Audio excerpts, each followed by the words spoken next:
Hello दोस्तों, तो ये हम लोग का दूसरा सेशन होगा जो हम लोगों ने भूगोल की क्लासेस स्टार्ट की थी। इसमें हम लोगों ने विजन आईएएस के स्टडी मटेरियल को फॉलो कर रहे थे और जैसे हमने पहले वीडियो में अपनों को इंट्रोडक्शन बताया था और ये विजन आईएएस का जो स्टडी मटेरियल है क्लासरूम मटेरियल, तो इसमें जो हम लोगों ने देखा था कि इसमें जो 7 चैप्टर है ये ब्रह्मांड एवं सौरमंडल, हमारी पृथ्वी एक परिचय, पृथ्वी की आंतरिक संरचना और चट्टान एवं खनिज, अंतर्जात एवं बहिर्जात, बल हो गया, महाद्वीपीय विस्थापन सिद्धांत और ये ज्वालामुखी, भूकंप और सुनामी। तो हम लोगों ने जो पहला सेशन था उसमें ये हमारी पृथ्वी एक परिचय इसको स्टार्ट किया था। इसको हम लोगों ने लास्ट के लिए रखा हुआ था।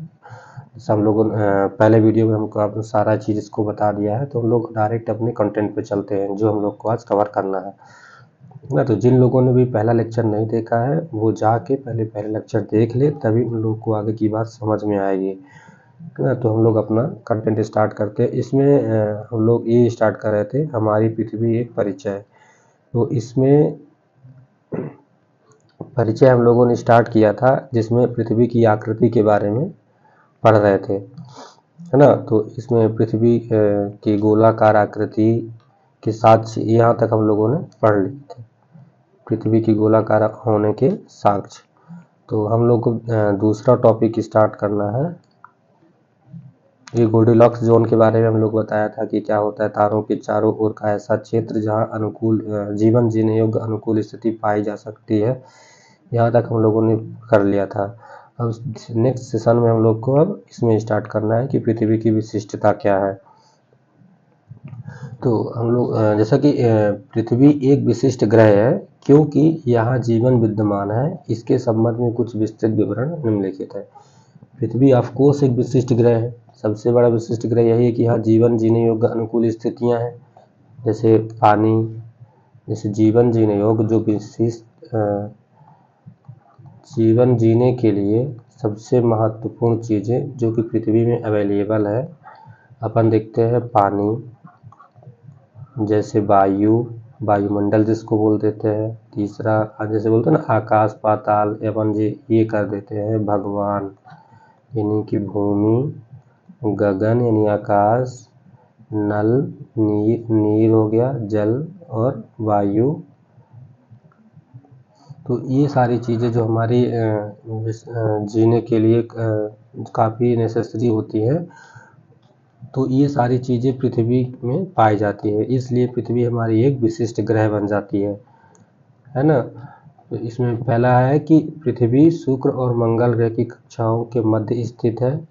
सूर्य से इसकी औसत दूरी लगभग 1,148 मिलियन किलोमीटर है। सूर्य से पृथ्वी की यह दूरी पृथ्वी को आदर्श स्थिति प्रदान करती है। यह न तो शुक्र के समान अधिक गर्म है और न ही मंगल और अन्य बाहरी ग्रहों के समान ठंडी है। सूर्य के सम्मुख रहने वाले भाग का औसत तापमान लगभग 17 डिग्री सेल्सियस होता है। तो इसमें हम लोग देखते हैं क्या कहना चाहता है। कहता है कि जो पृथ्वी है वो शुक्र और मंगल ग्रह की कक्षाओं के मध्य स्थित है। तो हम लोगों ने इसको, हालांकि ब्रह्मांड वाले चैप्टर को देखा नहीं इसमें क्रम क्या है, बट हम यहाँ पे देख लेते हैं कि जो पहला क्रम है, पहले सूर्य भगवान है, ठीक है, देन उसके बाद बुध है, उसके बाद पृथ्वी, बुध शुक्र है, उसके बाद पृथ्वी है, उसके बाद मंगल है, उसके बाद बृहस्पति है, शनि है, अरुण है और वरुण है, ठीक है।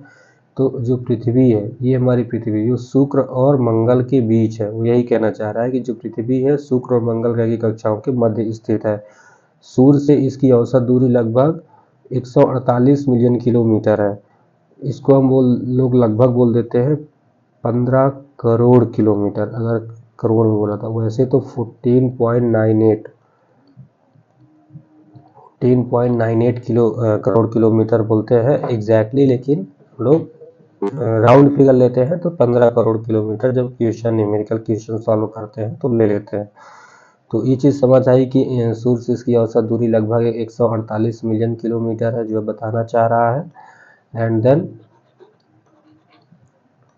फिर कहता है यहाँ पे सूर्य से पृथ्वी की दूरी पृथ्वी को आदर्श स्थिति प्रदान करती है। जो हम लोगों ने गोल्डीलॉक्स जोन पढ़ा था, तो गोल्डीलॉक्स जोन वही होता है किसी तारों के चारों ओर का ऐसा क्षेत्र जहां जीवन जीने योग्य अनुकूल स्थितियां पाई जाए। तो ये कहता है कि सूर्य से पृथ्वी की यह दूरी पृथ्वी को आदर्श स्थिति प्रदान करती है। यह ना तो शुक्र के समान अधिक गर्म है, जैसे शुक्र में हम देखते हैं शुक्र सबसे गर्म ग्रह माना जाता है।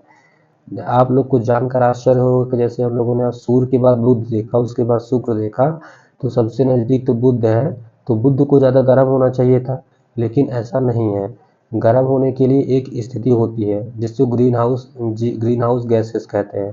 अगर ग्रीन हाउस गैस जहाँ ज़्यादा होंगी, सबसे ज़्यादा, वहाँ गर्मी ज़्यादा होगी। इसीलिए कहते हैं ना ग्लोबल वार्मिंग जो अभी वर्ल्ड वाइड ये कंसर्न बहुत ज़्यादा है, ग्लोबल हाउस गैस उसको कम किया जाए, CO2 कम किया जाए, तो इसीलिए पर्पज से किया जाता है। जैसे शुक्र में CO2 का जो मात्रा है वो बहुत ज़्यादा है। CO2 में वायुमंडल में CO2 सबसे ज़्यादा है, जो कि तापमान को एब्जॉर्ब करती है। तो जब तापमान को ऑब्जर्व करती है तो यहाँ सूर्य का कोर्स यहाँ का टेम्परेचर बढ़ेगा। तो यही है कि जो शुक्र है वो बहुत ज़्यादा गर्म है, और मंगल में उतनी गर्मी नहीं। जैसे हम जो औसत टेम्परेचर पृथ्वी का देखें तो लगभग कितना 26 डिग्री सेल्सियस, लेकिन मंगल ग्रह का यही 14 से 15 डिग्री सेल्सियस एवरेज है, 12 डिग्री सेल्सियस। तो वहाँ पे ठंडा है, अन्य बाहरी ग्रहों के समान ठंडी है। सूर्य के सम्मुख रहने वाले भाग का औसत तापमान लगभग 17 डिग्री सेल्सियस होता है ना। इसमें पृथ्वी का अनुकूल पर्यावरण विद्यमान है और यह जीवन के विभिन्न रूपों के उद्भव, विकास और अस्तित्व हेतु आदर्श परिस्थितियां प्रस्तुत करती है। यदि सूर्यताप में 10% तक की वृद्धि या कमी होती है तो पृथ्वी का बहुत बड़ा भाग जैविक घटकों के लिए अनुपयुक्त हो जाएगा। तो सबसे पहले हम लोग देखते हैं सूर्यताप क्या होता है। सूर्यताप आइसोलेशन ये होता है कि जो सूर्य द्वारा जो प्रकाश पृथ्वी को प्राप्त होता है, फिर पृथ्वी द्वारा जो प्रकाश यहाँ से परावर्तित कर दिया जाता है, जो इनमें डिफरेंस होता है वही सूर्यताप होता है ना। तो ये कहता है कि अगर उसमें 10% की वृद्धि या कमी हो जाती है तो पृथ्वी का एक बहुत बड़ा क्षेत्र होगा वो जैविक घटकों के लिए अनुपयुक्त नहीं होगा। हम लोग जानते हैं कि बहुत सारे जो जीव जंतु है वो टेम्परेचर को लेकर बहुत कंसर्न है। यहाँ तक कि जैसे हम लोग देखते हैं सांप बिच्छू में टेम्परेचर के अनुसार जो प्रजनन होती है वो मेल फीमेल में, मतलब मेल और फीमेल को टेम्परेचर ही डिसाइड करता है कि अगर ज़्यादा टेम्परेचर रहेगा तो यहाँ पे मेल होगी, अगर कम टेम्परेचर रहेगा तो यहाँ पे ये अगर ज़्यादा टेम्परेचर रहेगा तो फीमेल होती है, अगर कम टेम्परेचर रहेगा तो मेल होगा, है ना। तो ये इस तरह के जो सेंसिटिव जीव जंतु भी पाए जाते हैं जो टेम्परेचर को लेकर बहुत ज़्यादा होते हैं। तो इसलिए बोलता है कि जो अगर टेम्परेचर सूर्य ताप में 10% की भी कमी या वृद्धि होती है तो पृथ्वी का एक बहुत बड़ा क्षेत्र है जो कि जैविक घटकों के लिए अनुपयुक्त हो जाएगा। फिर तीसरा जैसे कहता है कि पृथ्वी का अपनी अक्ष पर घूर्णन दिन और रात के बीच अधिकतम तापमान को सही सीमा अंदर बनाए रखने में मदद करता है। तो इसके कहने का मतलब ये है कि हम लोग देखते हैं कि जो दिन में सूर्य का प्रकाश आता है, ठीक है, और रात में यही प्रकाश परावर्तित होकर के पूरे ऊपर चला जाता है, ठीक है।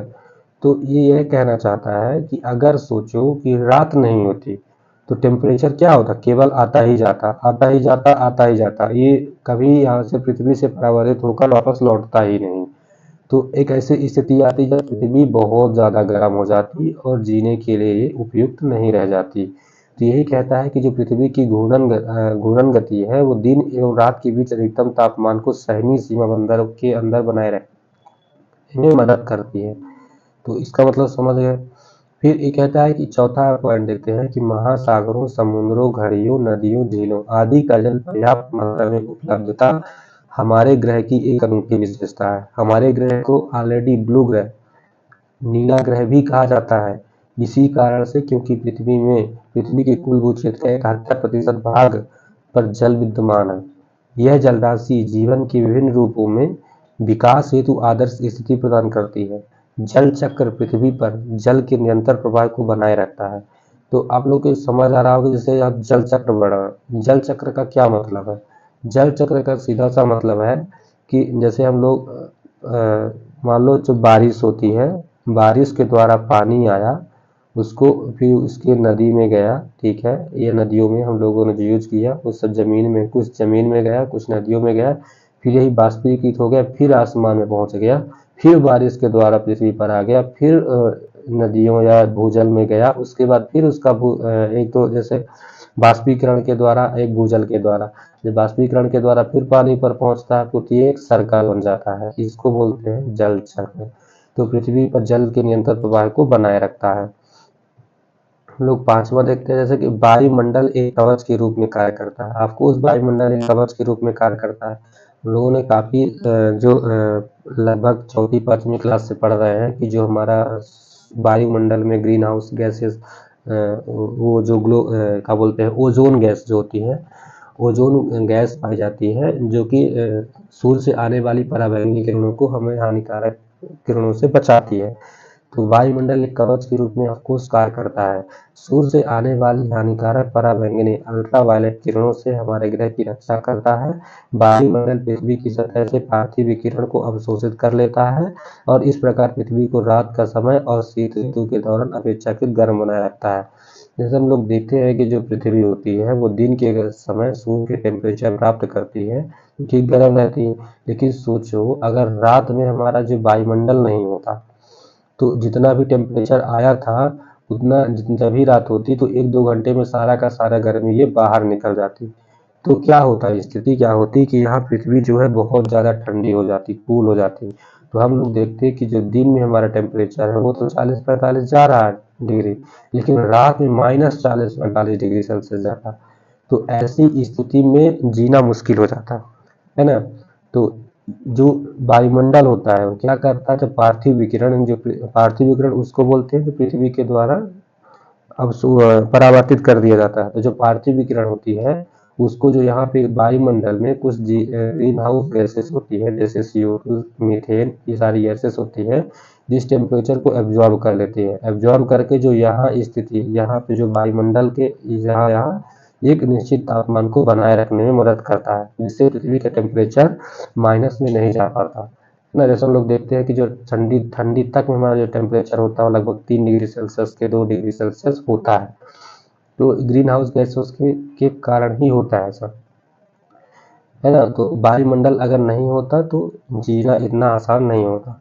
तो कहता वायुमंडल में ऑक्सीजन की उपस्थिति ने पृथ्वी पर जीवन को संभव बनाया, क्योंकि यह सभी जीवित जीवों के श्वसन एवं अस्तित्व के लिए आवश्यक है ना। तो ये हम लोगों ने देखा ना, सेकंड जो टॉपिक हम लोग इसमें कर रहे थे, डिस्कस कर रहे थे पृथ्वी की विशिष्टता के बारे में। तो पृथ्वी हमारी विशिष्ट क्यों है ये हम लोग बताए कि यहाँ जैसे वायुमंडल है, वायुमंडल पाया जाता है जिसके कारण टेम्परेचर मेंटेन रहता है, और यहाँ पे जल जो एक पीने के लिए बहुत उपयोगी चीज़ है, यहाँ ऑक्सीजन पाई जाती है जो कि श्वसन के लिए बहुत ज़रूरी है। तो इसलिए हमारी पृथ्वी विशिष्ट होती है। फिर ये मैथ कहता है कि पृथ्वी की गतियाँ, हम लोग थर्ड टॉपिक कर रहे हैं पृथ्वी की गतियाँ। हम लोग गतियों के बारे में पृथ्वी की 2 टाइप की गतियाँ होती हैं। एक होती है घूर्णन, जिसको पृथ्वी का परिभ्रमण बोलते हैं, घूर्णन या परिभ्रमण बोल सकते हो, और दूसरा होती है परिक्रमण। आप हमारे राइटिंग पर नहीं जाइएगा क्योंकि अभी पेन टैब अच्छे से यूज करना नहीं आया। इसमें ऐसा है कि सौर मंडल में पृथ्वी का सूर्य और चंद्रमा के साथ एक विशेष संबंध है। पृथ्वी सूर्य के चारों ओर परिक्रमा करती है और चंद्रमा पृथ्वी के चारों ओर परिक्रमा करता है। चंद्रमा का मतलब ही होता है किसी ग्रह की परिक्रमा। तो चंद्रमा पृथ्वी का एक उपग्रह है जो पृथ्वी की चारों ओर घूमता है। इसमें ये कहना चाहता है कि जो सौर मंडल में पृथ्वी, सूर्य और चंद्रमा के बीच एक विशेष संबंध होता है, और पृथ्वी सूर्य के चारों ओर परिक्रमा करती है और चंद्रमा पृथ्वी के चारों ओर परिक्रमा करता है। पृथ्वी अपनी धुरी पर भी घूर्णन करती है, और पृथ्वी की इन गतियों के कारण दिन और रात, मौसम परिवर्तन, ज्वार, ग्रहण आदि घटनाएं घटित होती हैं। जो पृथ्वी की गतियां होती है उन्हीं के कारण दिन रात का संभव हो पाता है, मौसम परिवर्तन हो पाता है, ज्वार हो पाता है, ग्रहण हो पाता है। अभी ये कैसे हो पाता है, ये सारी चीजें कैसे हो पाती है, इसको हम लोग आगे लेक्चर में देखेंगे कि दिन और रात घूर्णन से कैसे होता है, ये मौसम में परिवर्तन कैसे होता है परिभ्रमण से, जो कैसे आते हैं, ग्रहण कैसे होता है, ये सारी चीजें हम लोग देखेंगे। तो अब पृथ्वी का परिक्रमण, हम लोग पृथ्वी का परिक्रमण देखते हैं कि पृथ्वी के अपनी धुरी पर पश्चिम से पूर्व की दिशा में घूमने को पृथ्वी का घूर्णन या परिभ्रमण कहते हैं।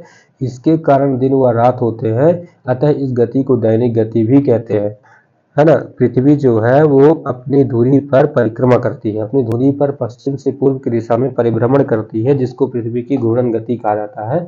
इसी को दैनिक गति भी कहते हैं, क्योंकि इसके कारण दिन और रात का होना संभव हो पाता है। अगर हम आपको बताएं कि दिन और रात कैसे होता है पृथ्वी की घूर्णन गति के कारण, तो देखो ये जैसे मान लो ये पृथ्वी है, यहाँ पे सूर्य है, ये हमारा सूर्य है मान लेते हैं, ये हमारी पृथ्वी है। तो एक्चुअली में क्या होता है कि जो सूर्य का प्रकाश अभी यहाँ पड़ेगा, हम लोग जान रहे हैं ना, सूर्य का प्रकाश यहाँ पड़ेगा, ठीक है।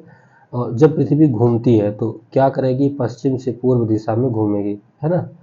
तो जब ये पृथ्वी ऐसे घूम के हुए इधर, ये मान लो अभी यहाँ पे था, अब ये चीज़ कहाँ पे आ गया, मान लो ये चीज़ यहाँ पे आ गया और सूर्य तो यहीं पे है, तो अब क्या होगा, अभी तक यहाँ पे दिन था, यहाँ पे क्या था, रात था। अब क्या हो जाएगी, यहाँ पे रात हो जाएगी और यहाँ पे दिन हो जाएगी। तो आपको समझ आया कि जो पृथ्वी जब ऐसे घूमती है, सूर्य भगवान तो यहाँ पे स्थित है, वो तो स्टेबल है यहाँ पे, ठीक है। और पृथ्वी क्या है, चक्कर लगा रही यहाँ चारों ओर, लेकिन पृथ्वी अपनी धुरी पर भी चक्कर लगाती है, जिसको परिभ्रमण गति बोलते हैं। तो जो पृथ्वी का जौन सा एरिया सूर्य की ओर होता है वहाँ पर दिन होती है, और उसके विपरीत जो क्षेत्र होता है वहाँ पे रात होती है। तो एक यहाँ पे सर्कल बन जाता है कि इतने तक सूर्य का प्रकाश पड़ेगा, यहाँ रात रहेगी। तो इस सर्कल को हम लोग प्रदीप्त सर्कल बोलते हैं। क्या बोलते हैं, प्रदीप्त सर्कल, प्रदीप्त वृत्त बोल सकते हैं। फिर पृथ्वी का केवल एक ही भाग सूर्य की किरणों के सम्मुख होता है। हम लोग आपने बताया ना अभी कि ये सूर्य, मान लो सूर्य भगवान जी हैं, और यहाँ से ये भाग पृथ्वी का सूर्य की ओर है, तो यहाँ पे पृथ्वी सूर्य से रोशनी प्राप्त होगी, और ये यहाँ पे दिन होगा, इसके विपरीत रात होगी। जब पृथ्वी घूम के आ जाएगी तो यहाँ पे वो दूसरे साइड में दिन हो जाएगा और दूसरी साइड में रात हो जाएगा। तो जहाँ वहाँ दिन का अनुभव होता है। पृथ्वी का केवल एक ही भाग सूर्य की किरणों के सम्मुख होता है और वहाँ पर दिन होता है, और दूसरा भाग जो सूर्य की किरणों से दूर होता है अंधेरा होगा। पृथ्वी पश्चिम से पूर्व की ओर घूमती है। पृथ्वी जो है पश्चिम से, बताया ना कि यहाँ से घूमती है इधर की ओर। पृथ्वी पश्चिम से पूर्व की ओर घूमती है। पृथ्वी की सतह का प्रत्येक भाग कभी न कभी सूर्य के प्रकाश में आता है। पृथ्वी की सतह का जो भाग अंधकार से निकलकर सूर्य की किरणों में आता है वहाँ सूर्योदय का अनुभव होता है। पृथ्वी की सतह का जो भाग अंधकार से निकलकर सूर्य की किरणों में आता है वहाँ सूर्योदय का अनुभव होता है। ये यहाँ पे हम लोग बड़ी अच्छी तरीके से इसको देख सकते हैं कि यहाँ पे ये हमारे हैं सूर्य भगवान, ठीक है, ये हमारी है पृथ्वी, ये है पृथ्वी। तो सूर्य और पृथ्वी के यहाँ तो पहले देख लो, सूर्य और पृथ्वी की सबसे दूरी यहाँ पे ज़्यादा है और सूर्य और पृथ्वी के बीच की दूरी यहाँ पे कम है। तो सूर्य और पृथ्वी की अधिकतम दूरी को हम क्या बोलते हैं, एपीहीलियन, और सूर्य और पृथ्वी की निकटतम दूरी को क्या बोलते हैं, पेरिहीलियन, है ना। इसी बोल सकते हैं अपसौर और उपसौर, इसको बोल सकते हैं अपसौर और इसको बोल सकते हैं उपसौर, है ना। सूर्य और पृथ्वी के अधिकतम दूरी को क्या कहते हैं, सूर्य और पृथ्वी के न्यूनतम दूरी को क्या कहते हैं, ये आपको बनना चाहिए, मतलब एग्जाम में पूछ सकता है इस टाइप के क्वेश्चन। फिर यहाँ पे पृथ्वी की परिक्रमण और परिभ्रमण गति बताया यहाँ पे कि पृथ्वी की परिभ्रमण और परिक्रमण गति क्या होती है। तो ये देखो जो पृथ्वी है अपनी दूरी पर ही ऐसे घूमती है, तो ये क्या है, परिभ्रमण गति है। और ये पृथ्वी सूर्य के चारों ओर चक्कर लगा रही है, इसको बोलते हैं परिक्रमण। ये पृथ्वी की परिक्रमण गति है और ये पृथ्वी की परिभ्रमण गति है ना। हम लोग पृथ्वी की परिक्रमण गति को भी देख लेते हैं कि अर्थ रिवॉल्यूशन, जब पृथ्वी सूर्य की परिक्रमा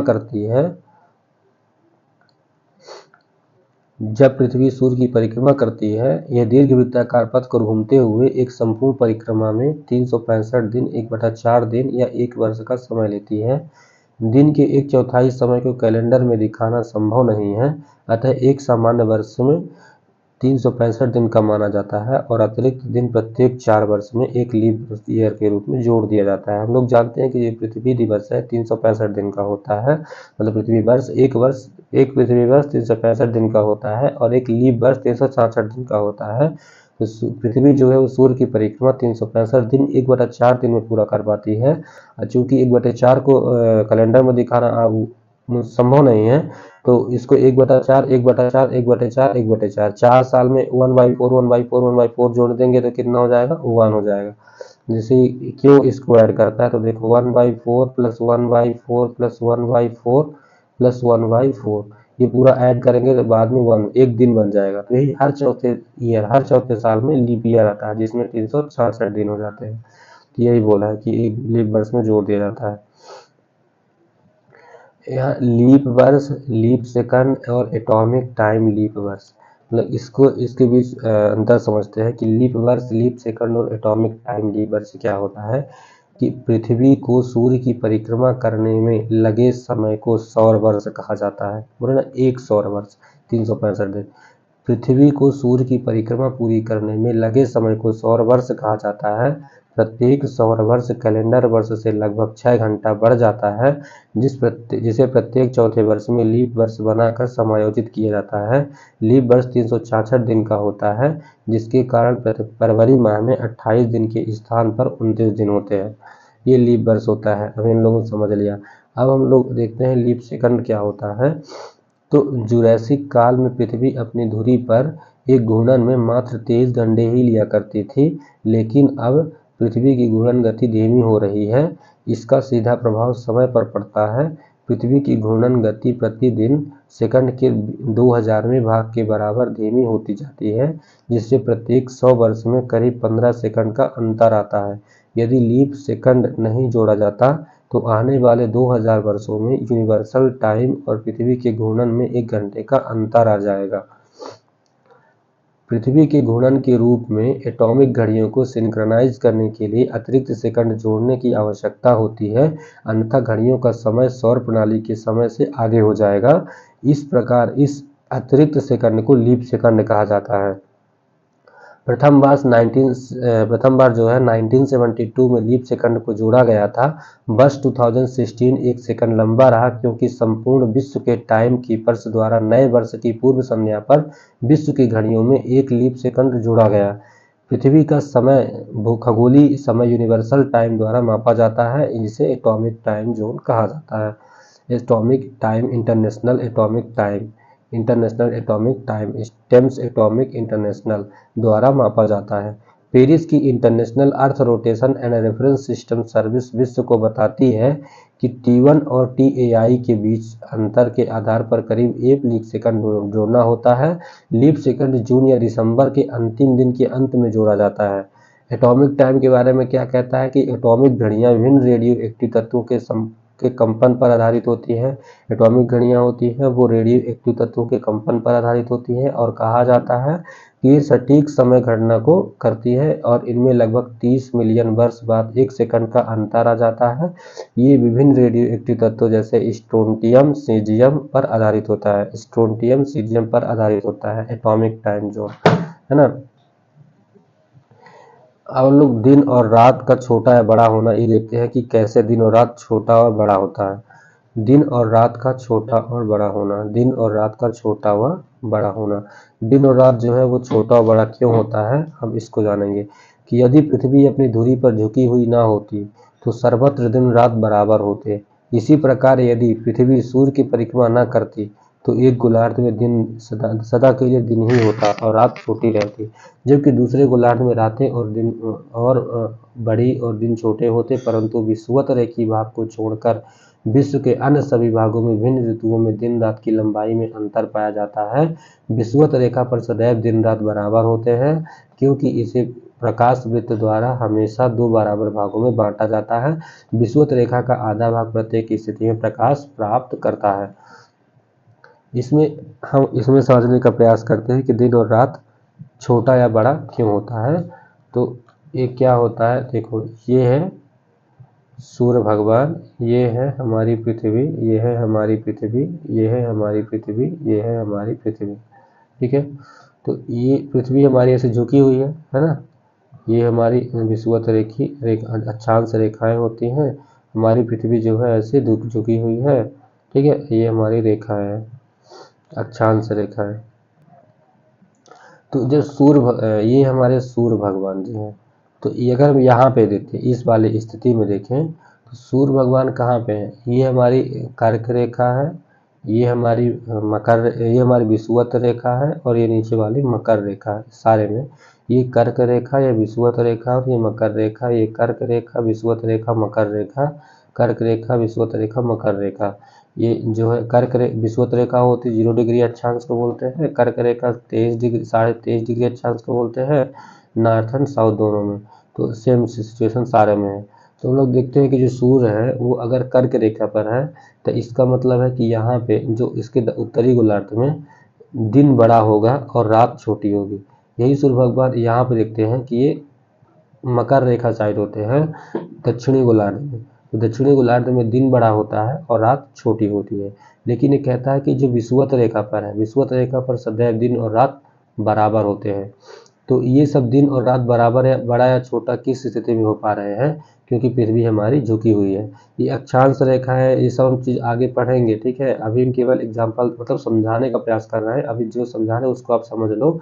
उसके बाद ये अक्षांश रेखा है, ये सब क्या चीज़ें हैं, कहाँ क्या 23.5 डिग्री क्या है, विषुवत रेखा क्या है, कर्क रेखा क्या है, ये हम आगे वाले समय में आने वाले लेक्चरों में इसको बारे में समझ लेंगे, ठीक है। तो आपको दिन और रात बड़ा हो छोटा कैसे होता है समझ आ गया ना, कि जिस गोलार्ध में सूर्य का प्रकाश पड़ेगा, सूर्य भगवान जहाँ होंगे उस गोलार्ध में दिन बड़ा होगा, और जिस गोलार्ध में नहीं होंगे वहाँ दिन छोटा होगा।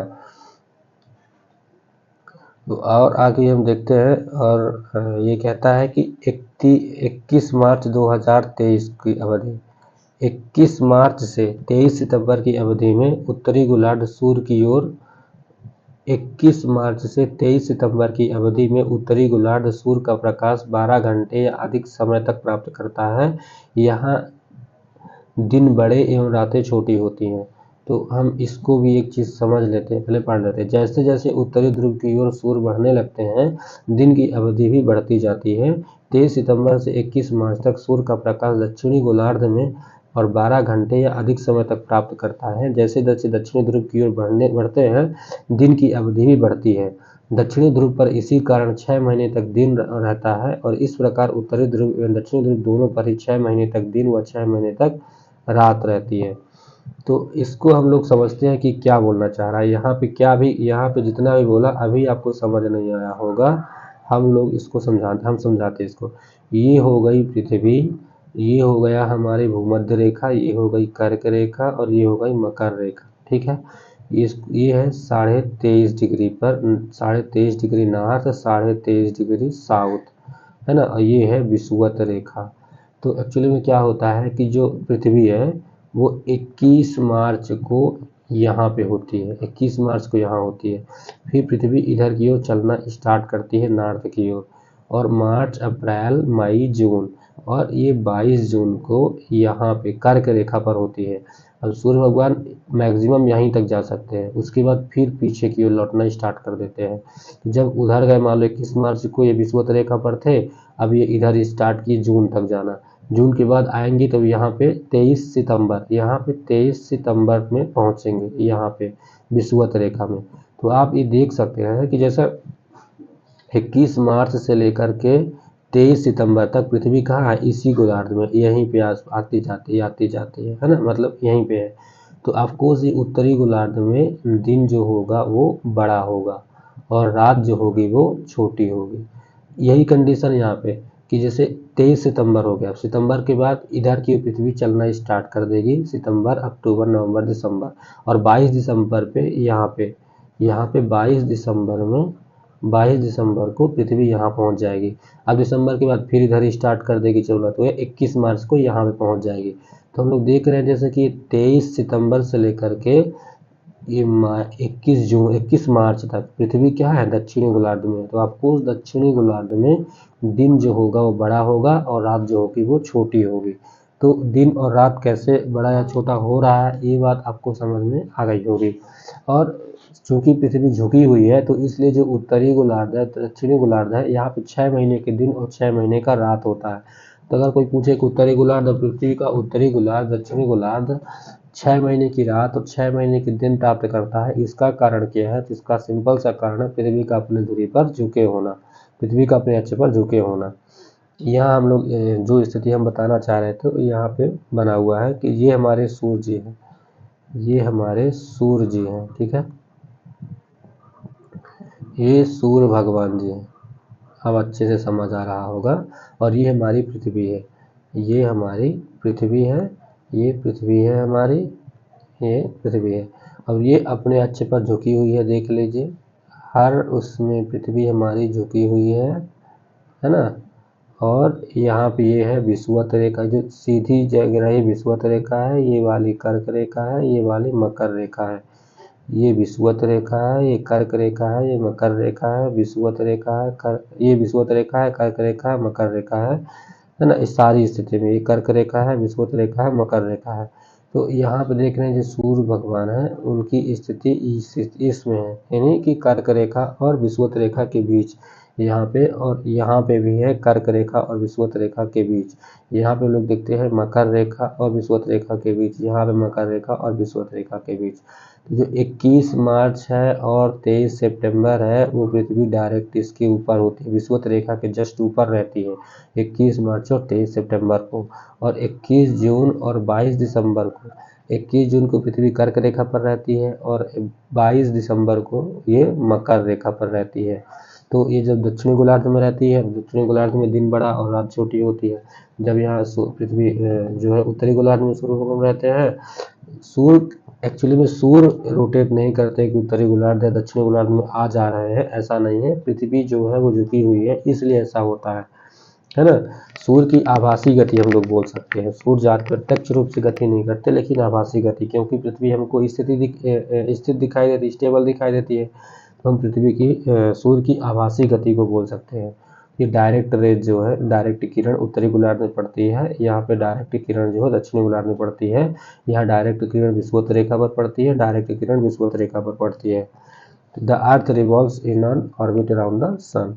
फिर पृथ्वी की परिक्रमण एवं ऋतु परिवर्तन, इसमें हम लोग पृथ्वी की परिक्रमण से ऋतु परिवर्तन कैसे रिलेटेड है, इसके बारे में हम आप लोग को पूरी चीज़ यहाँ पे फिर से समझा देते हैं। अभी दिन और रात का हम लोगों ने समझा कैसे बड़ा और छोटा होता है। अब हम लोग ये समझने का प्रयास करते हैं कि जो गर्मी ठंडी आती है वो किसके कारण आती है, उसकी क्या स्थिति होती है, क्या उसका अनुकूल स्थिति होती है। तो पहले हम लोग इसको पढ़ लेते हैं ऋतु परिवर्तन के बारे में। चूंकि पृथ्वी न सिर्फ अपने अक्ष पर घूमती है बल्कि सूर्य की परिक्रमा भी करती है, अतः पृथ्वी की सूर्य से सापेक्ष स्थितियां बदलती रहती है।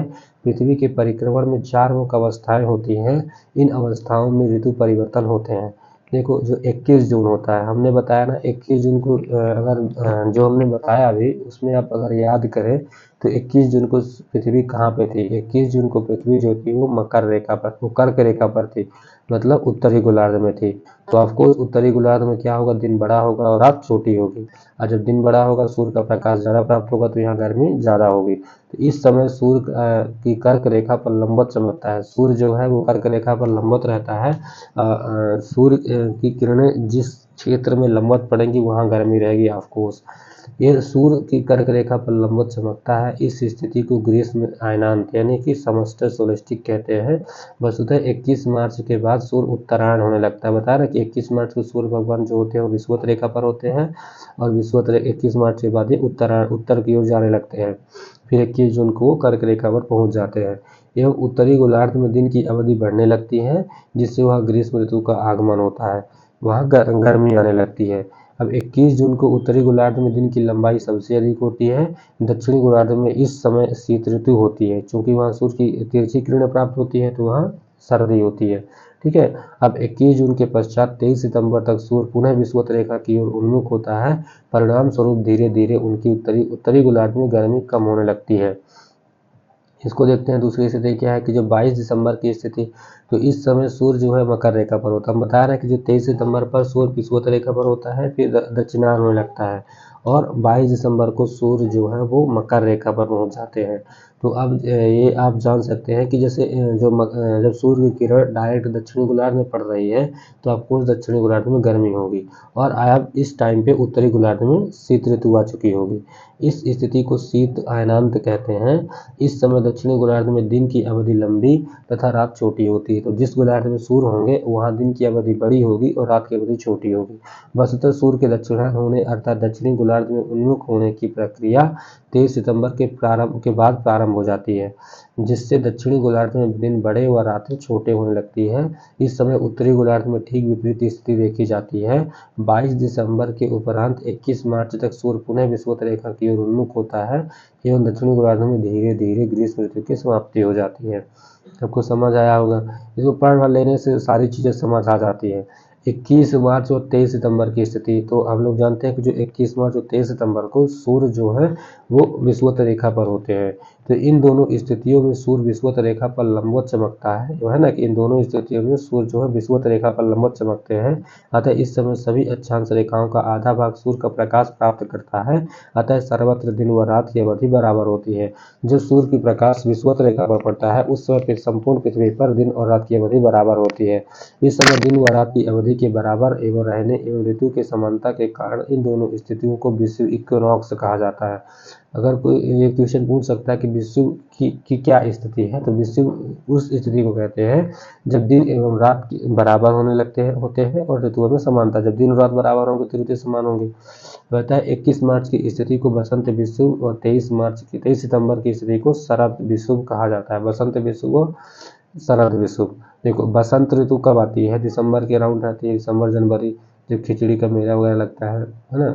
तो बसंत विषुव होता है 21 मार्च को। उसके बाद जब गर्मी स्टार्ट होती है, गर्मी खत्म होने वाली होती है, तो शरद विषुव आता है।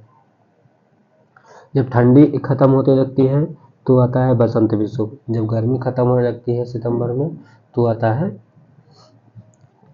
शरद विषुव, है ना। इसको समझ लीजिए।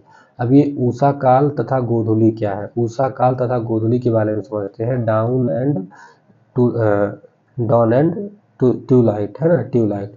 सूर्योदय और दिन के उजाले के बीच छोटी अवधि को उषा काल और सूर्यास्त और पूर्ण अंधेरे के बीच की अवधि को गोधूली कहा जाता है। उषा काल और गोधूली के दौरान पृथ्वी सूर्य से प्रकिरणित या अपवर्तित प्रकाश को प्राप्त करती है, जबकि सूर्य अभी भी क्षितिज के नीचे रहता है। इसमें कहना क्या चाहता है कि देखो ये पूरा क्या है, हमारा दिन है, ये इतना बड़ा दिन है, लेकिन सूर्य भगवान, देखो सूर्य जी यहाँ पे क्या किए, हम इसको समझाने का प्रयास करते हैं कि देखो ये एक स्थिति है, ठीक है। सूर्य भगवान यहाँ पे है, इनका प्रकाश यहाँ पे पड़ता है, ठीक है। लेकिन क्या होता है कि जब सूर्य जी यहाँ पे रहते हैं, सूर्य का जो प्रकाश, मान लो सूर्य जी यहाँ पे है तो अभी प्रकाश यहाँ पे है, बट फिर भी यहाँ पे अंजोरा सुबह आने लगता है। ऐसे रात में सूर्य भगवान जब यहाँ पे पहुँच जाते हैं, जैसे मान लो सुबह से मान लो घूम रहे हैं, तो क्या होता है कि सूर्य जी की किरण यहाँ पे जा रही है, लेकिन इनका प्रकाश जो परावर्तित होकर के डायरेक्ट सूर्य की किरणें नहीं आ रही होती है, लेकिन फिर भी यहाँ पे उंजेला रहता है। और ऐसे जब रात के टाइम पे सूर्य भगवान का जब अस्त हो जाता है तो ये अस्त होने के बाद भी कुछ समय तक उंजेला रहता है। तो और सूर्य के, तो अब इसको अगर परिभाषित करना चाहते हैं कि जो उषा काल और गोधूली क्या है, तो हम अगर बताना चाहें तो उषा काल क्या है कि उंजेरा होने और सूर्य के सीधे किरण पड़ने के बीच का समय जो होता है वो उषा काल होता है। अभी हम गोधूली के समझते हैं, तो जो सूर्यास्त के बाद जो दिन तक, जैसे हम लोग देखते हैं कि सूर्यास्त तो 6 बजे हो जाता है, लेकिन 8 बजे तक उंजेरा रहता है। ये जो 2 घंटे का समय है इसी को गोधूली कहा जाता है। नाइट वाले जो अंजोरा रहता है, सूर्य भगवान का अस्त हो चुका है, उसको बोलते हैं गोधूली। सुबह जब सूर्य भगवान का वो सूर्योदय नहीं होता, उसके पहले भी दिन उजेड़ा आ जाता है, उसको हम बोलते हैं उषा काल।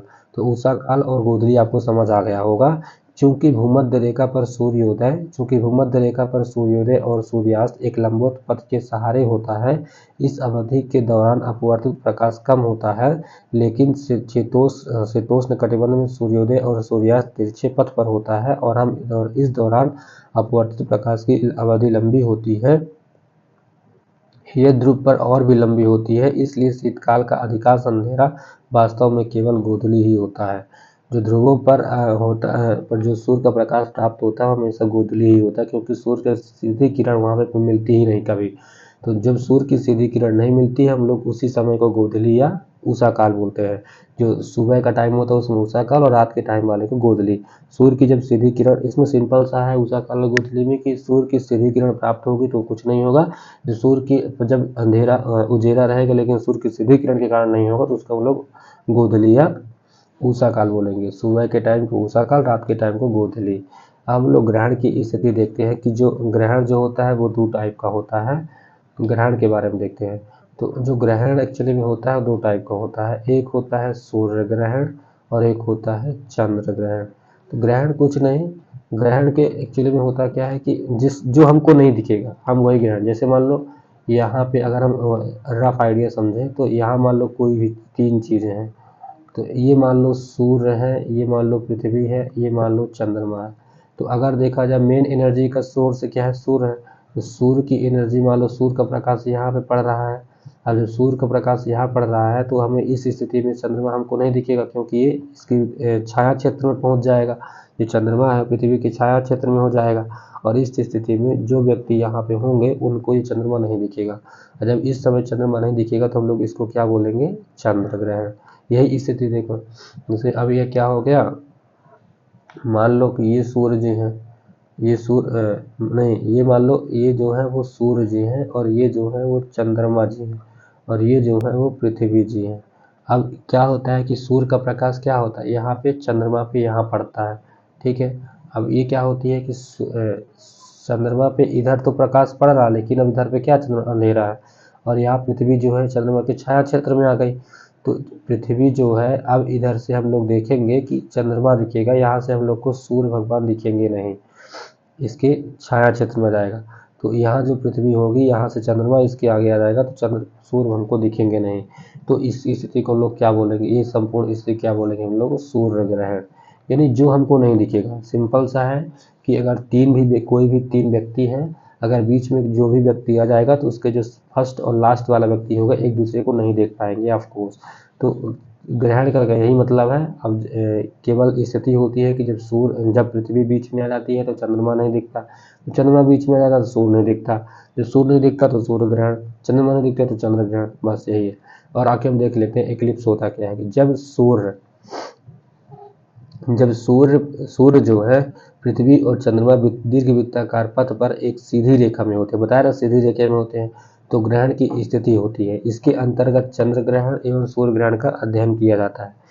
अब यहाँ पे और देखते हैं, पहले हम लोग इसको कंप्लीट कर लेते हैं, इसके बाद ये जो स्थिति प्रछाया और उच्छाया क्या है इसको हम बताते हैं कि चंद्र ग्रहण क्या होता है। पहले इसको पढ़ लेते हैं कि जो प्रछाया और छाया क्या होती है। मान लो हम इसको अपने समझा देते हैं कि यहाँ मान लो हम खड़े हैं तो यहाँ हमारी जो सूर्य भगवान यहाँ है तो इनकी जो डायरेक्ट यहाँ पे छाया पड़ेगी वो क्या होगी, छाया क्षेत्र यानी प्रछाया। और यहाँ पे हम लोग चित्र में ही अच्छे से समझ लेते हैं। ये सूर्य जी है, ठीक है, और ये चंद्रमा है।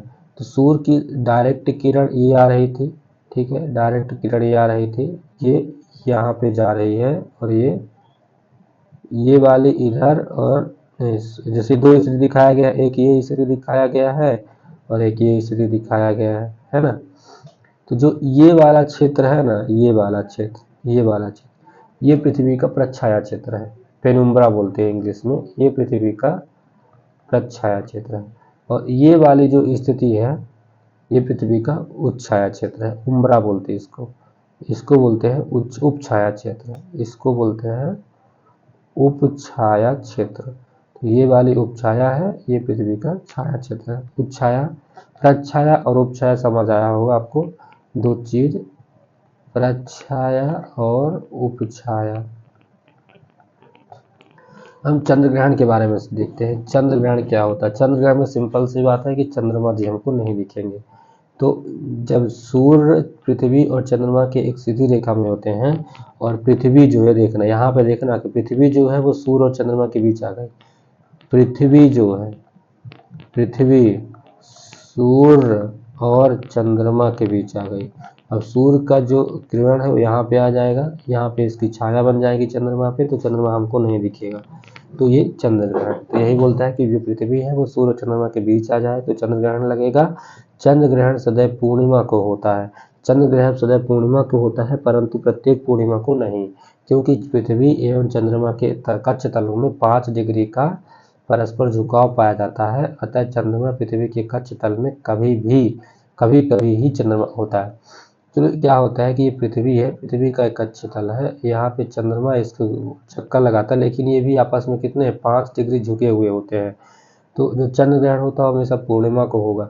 ये मान लो चंद्रमा, सूर्य, पृथ्वी और चंद्रमा मान लो यहाँ पे, सोचो अगर ये स्थिति रहेगी तो ये थोड़ा सा भाग यहाँ पे प्राप्त होगा, लेकिन है तो पूर्णिमा ही, लेकिन ये अभी पूरी तरह से इसके पृथ्वी के कक्ष में नहीं आया।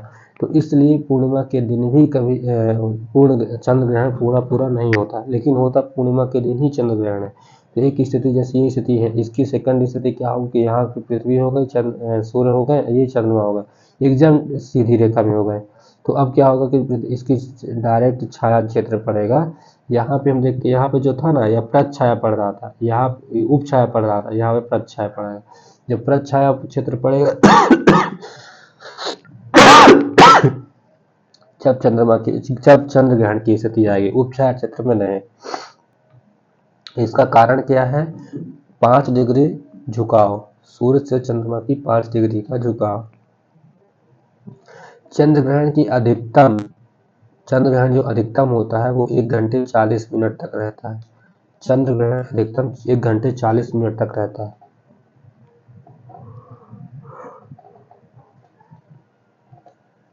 सूर्य ग्रहण के बारे में हम लोग देखते हैं।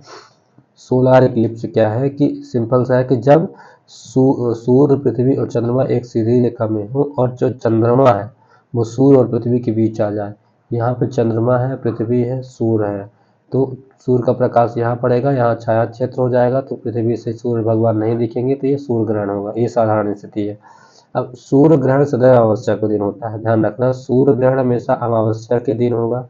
अमावस्या के दिन मतलब काली रात क्यों होती है? क्योंकि सूर्य द्वारा आने वाले प्रकाश को चंद्रमा रोक लेता है, पृथ्वी पर नहीं आ पाती, तो उसके पृथ्वी पर अंधेरा हो जाता है। तो अमावस्या का मतलब होता है काली रात, ध्यान रखना। अमावस्या का मतलब होता है काली रात। इसी दिन कृष्ण भगवान का जन्म हुआ था, काली रात को, अमावस्या के दिन। परंतु प्रत्येक अमावस्या को नहीं। देखो, सूर्य ग्रहण अमावस्या को होता है, लेकिन प्रत्येक अमावस्या को नहीं। तो इसका कारण भी वही स्थिति है कि सूर्य और पृथ्वी चंद्रमा का 5 डिग्री पर झुके हुए होना है, क्योंकि पृथ्वी एवं चंद्रमा के कक्ष तलों में झुकाव के कारण सूर्य ग्रहण उसी अमावस्या को होता है जिस अमावस्या को चंद्रमा पृथ्वी के कक्ष तल में आ जाती है। यह कक्ष तल का मेन खेल है कि अगर जब चंद्रमा जो है पृथ्वी के कक्ष तल में आ जाएगा तभी सूर्य ग्रहण होगा, है ना। अब इसमें आगे देखते हैं हम लोग। जब चंद्रमा सूर्य को पूरी तरह ढक लेता है तो इसे पूर्ण सूर्य ग्रहण कहते हैं, परंतु जब चंद्रमा सूर्य का कुछ भाग ही ढक पाता है तो इसे आंशिक सूर्य ग्रहण। जब चंद्रमा सूर्य को पूरी तरह से ढक लेगा तो इसको पूर्ण सूर्य ग्रहण। जब चंद्रमा पृथ्वी को आंशिक रूप से सूर्य को आंशिक रूप से ढकेगा तो उसको आंशिक पूर्ण सूर्य ग्रहण बोलेंगे। सूर्य ग्रहण की अवधि में जब सूर्य का एक चमकती हुई अंगूठी के रूप में दिखाई देता है उसे डायमंड रिंग कहा जाता है।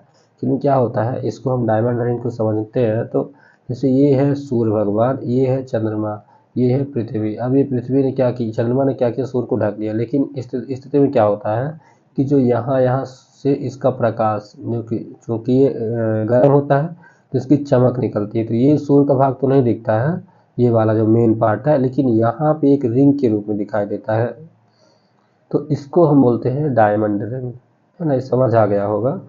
फिर आता है पूर्ण सूर्य ग्रहण। अधिकतम जो है वो 7 मिनट 40 सेकंड तक होता है। 1 घंटा 40 मिनट क्या होता है? 1 घंटा 40 मिनट होता है चंद्र ग्रहण, और ये 7 मिनट 40 सेकंड।